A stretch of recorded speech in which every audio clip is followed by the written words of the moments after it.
Well, a new report from Cars Commerce is highlighting recent shifts in the auto industry that point to some stabilization and more consumer choice across new, used, and electric vehicle sectors.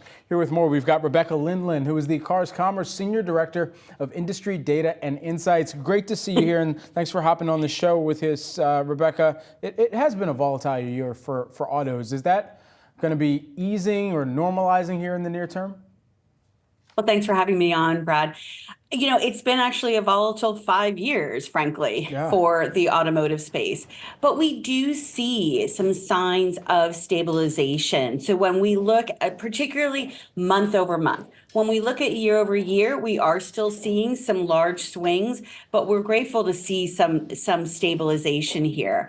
One of the things that kind of keeps popping up and we look at and say, this is our new normal, is high car prices. So the average new car is running at about $49,000. That's up from around $37,000 in 2019.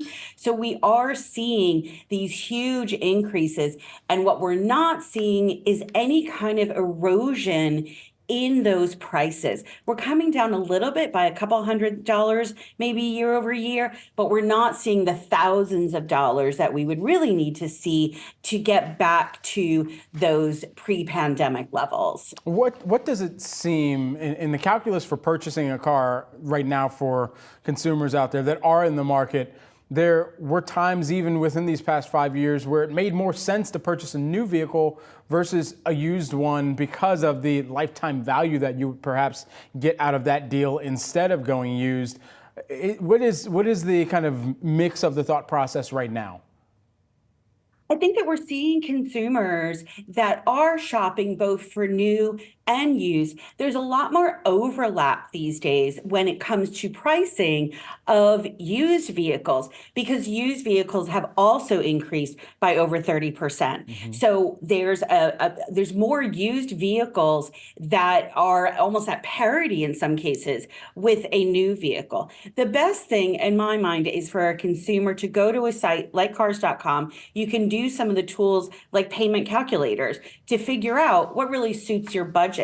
Keeping in mind that we're seeing a bit of a shortage on the used car side with newer used vehicles, because as you said, more people are keeping their car longer and fewer people are turning in their leased vehicles. So we're really seeing a shortage. We had softer sales in new car, and that's feeding into a shortage in used vehicles as well. What are we seeing in the electric vehicle landscape? I mean, we've continued to hear from some of the major automobile manufacturers about how they've had to readjust their own timelines and ambitions for really seeing mass production equates to mass purchases and deliveries and whatnot.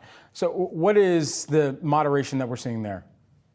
Yes, well, we just had Volkswagen announce that they're not going to bring their ID.7 sedan to the U.S. quite yet. So they've just announced that this morning. We are continuing to see volatility in the EV market space. And part of that is driven by, as you said, new vehicle launches coming in, really a change in strategy in many cases.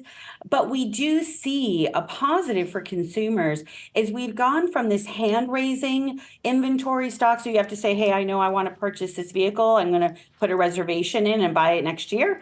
Now, today, we actually are seeing stock, traditional inventory. You can go to a manufacturer and go to a dealership, rather, and test drive an EV that you may want to consider. And of course, there's a lot more choices. There's so much more variety in the EV space. So again, we encourage consumers to go onto the site, look and read about the new EVs that are out there, because there's a tremendous supply. We also are seeing more used EVs coming into the market, and those prices are also coming down as well. So there's a lot of volatility still when we think about the EV market, but supply is up by 40%. So there's a lot more choices out there. Rebecca, just lastly, while we have you here, when CPI came out last week, I had posted this graphic that our Yahoo Finance team created to my Instagram story, just talking about all of the places where inflation is and isn't right now. And I got a remarkable amount of responses just about the auto insurance side of it. How is that also changing the type of vehicles that people are willing to buy into and the thought process and consideration going to sign on the dotted line for a car? Absolutely. This again factors in. You have to look at the total cost of ownership anytime you're buying a vehicle. You have to look at things like whether, even on an EV side, is it worth charging or is it worth just paying for gas? Doing all of those types of calculations absolutely factor in your insurance. We're seeing huge swings in insurance prices.